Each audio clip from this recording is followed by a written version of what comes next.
The valley known as Sleepy Hollow hides from the world in the high hills of New York State. There are many stories told about the quiet valley, but the story that people believe most is about a man who rides a horse at night. The story says the man died many years ago during the American Revolutionary War. His head was shot off.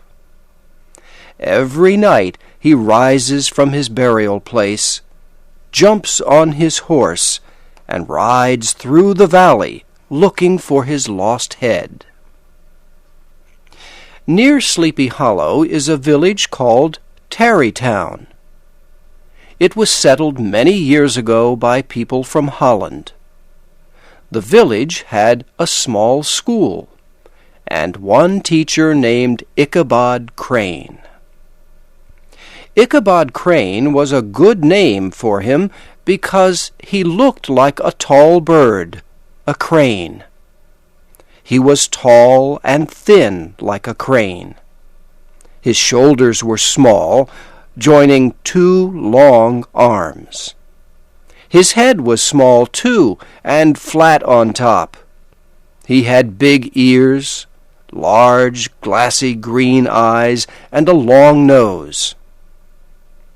Ichabod did not make much money as a teacher, and although he was tall and thin, he ate like a fat man.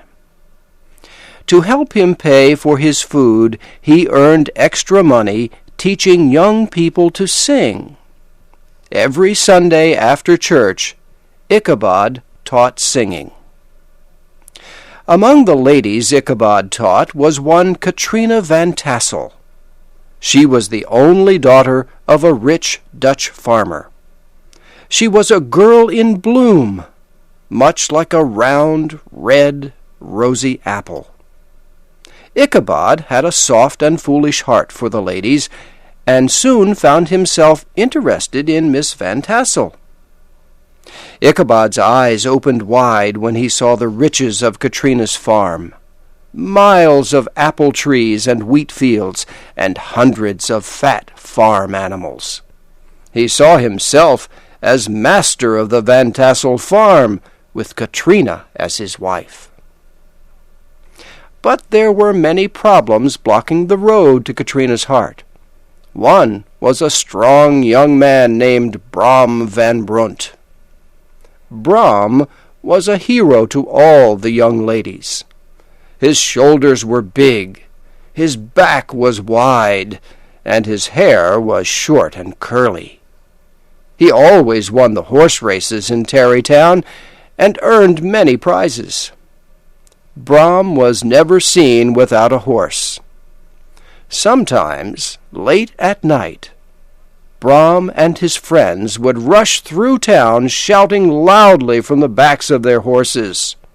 Tired old ladies would awaken from their sleep and say, "Why, there goes Brom Van Brunt leading his wild group again."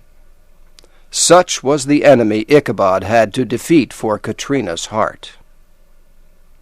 Stronger and wiser men would not have tried, but Ichabod had a plan.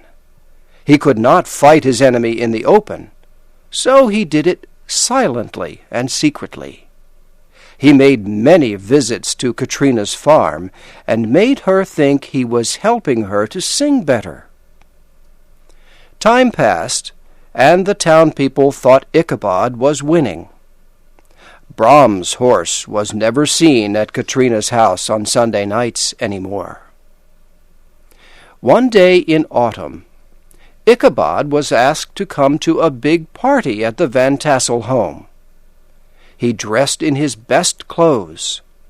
A farmer loaned him an old horse for the long trip to the party. The house was filled with farmers and their wives, red-faced daughters, and clean, washed sons.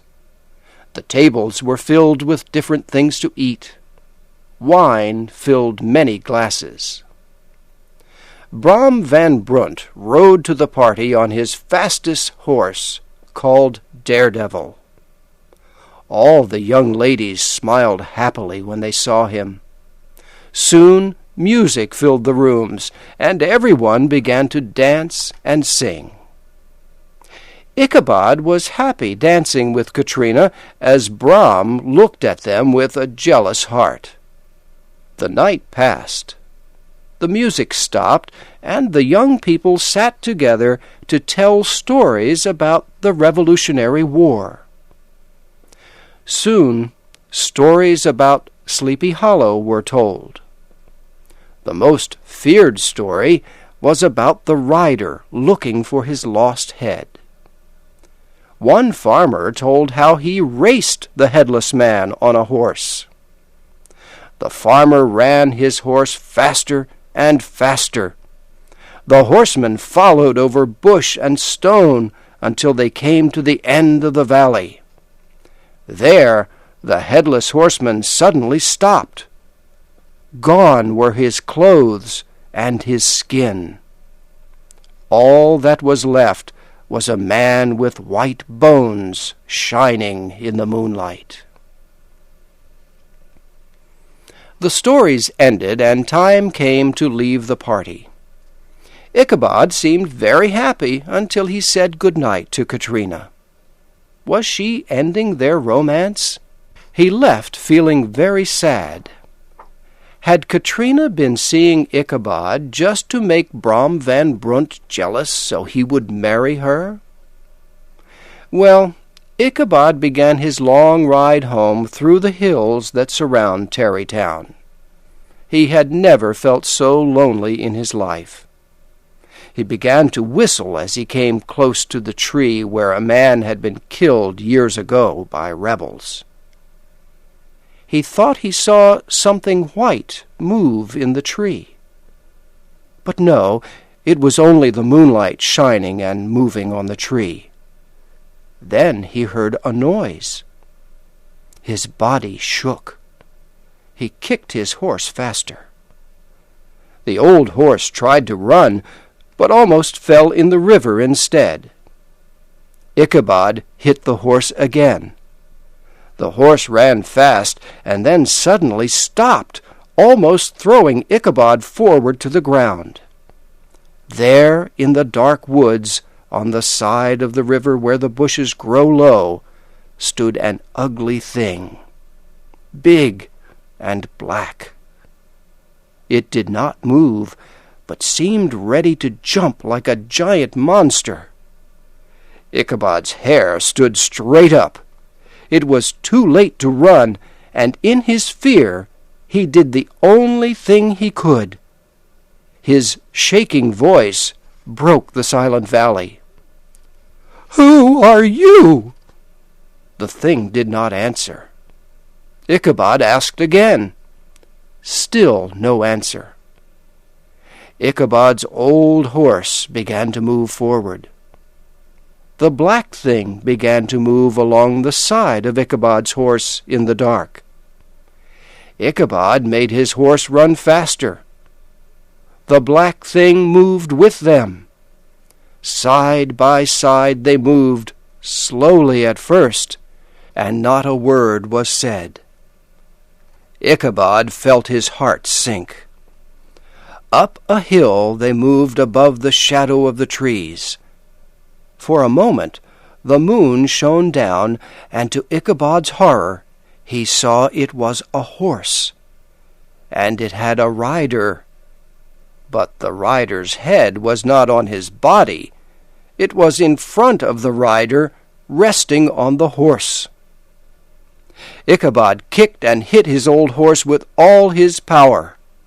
Away they rushed through bushes and trees across the valley of Sleepy Hollow.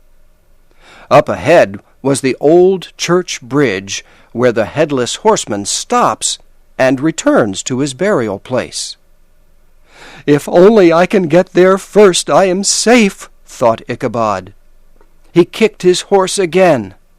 The horse jumped onto the bridge and raced over it like the sound of thunder.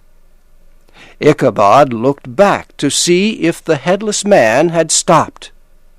He saw the man pick up his head and throw it with a powerful force. The head hit Ichabod in the face and knocked him off his horse to the dirt below. They found Ichabod's horse the next day peacefully eating grass. They could not find Ichabod. They walked all across the valley. They saw the footmarks of Ichabod's horse as it had raced through the valley. They even found Ichabod's old hat in the dust near the bridge. But they did not find Ichabod. The only other thing they found was lying near Ichabod's hat. It was the broken pieces of a round orange pumpkin. The town people talked about Ichabod for many weeks. They remembered the frightening stories of the valley, and finally they came to believe that the headless horseman had carried Ichabod away. Much later, an old farmer returned from a visit to New York City. He said he was sure he saw Ichabod there. He thought Ichabod silently left Sleepy Hollow because he had lost Katrina. As for Katrina, her mother and father gave her a big wedding when she married Brom Van Brunt.